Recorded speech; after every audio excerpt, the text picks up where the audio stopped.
भाषा गौरव दिनानिमित्त इयत्ता 6वीच्या वर्गामध्ये शाळा आणि मित्र हे 2 विषय कवितेसाठी दिले होते।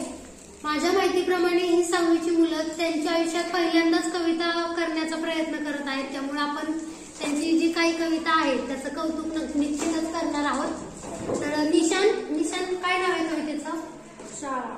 तर निशांतने शाळा या विषयावरती कविता केली, आपण ऐकूया त्याच्या शब्दात।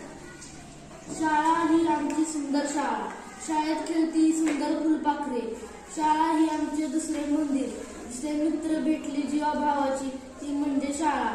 शाळेच्या या सुंदर आठवणी जोडले नाते आमच्या शाळेशी, आयुष्यातील शिस्तीचे शिकवून देणारी सर्वांची लाडकी शाळा, आयुष्यातील सुंदर ठेवा म्हणजे ही आमची शाळा।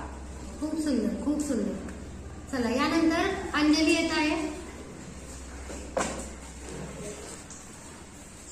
अंजली, कवितेचा विषय सांगा दी। मैत्रीण। मैत्रीण ही मैत्रीण असते, प्रत्येक संकटाच्या वेळी पाठीशी उभी असते।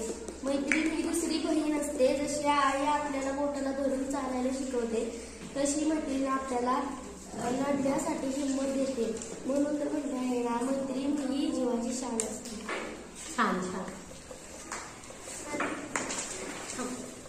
माझे नाव राधिका नवनाथ चव्हाण। मित्र, मैत्रीण ही मैत्रीण असते, जीवाची शान असते। मैत्रीण म्हणजे आपली दुसरी बहीण असते, आपल्याला जर काही अडचण असेल तर ती धावत येते। माझे नाव श्रेया मुंडे। कवितेचे नाव मैत्री।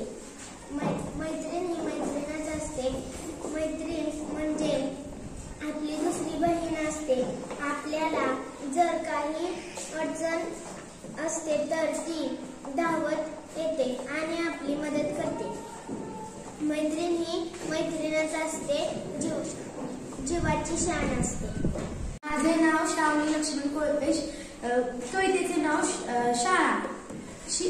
काही म्हणतात शिकायचं तरी कशाला, तर काहींना आवड असते शिकण्याची तर काहींना नसते। शिकायचं असलं तर शिका नीट, नाही तर जा कुठे पण, असे काहीतरी म्हणतात। आणि दुसऱ्यांना ज्यांना शिकायचं असतं त्यांना आवड असते त्यांना सुद्धा शिकून देत नाहीत। असे करण्याऐवजी आपल्याला शिकायचे तर आपण शिका, नाहीतर दुसऱ्यांना शिकायचे त्यांना तरी शिकून द्या ना, कशाला दुसऱ्यांना सुद्धा त्रास देतात।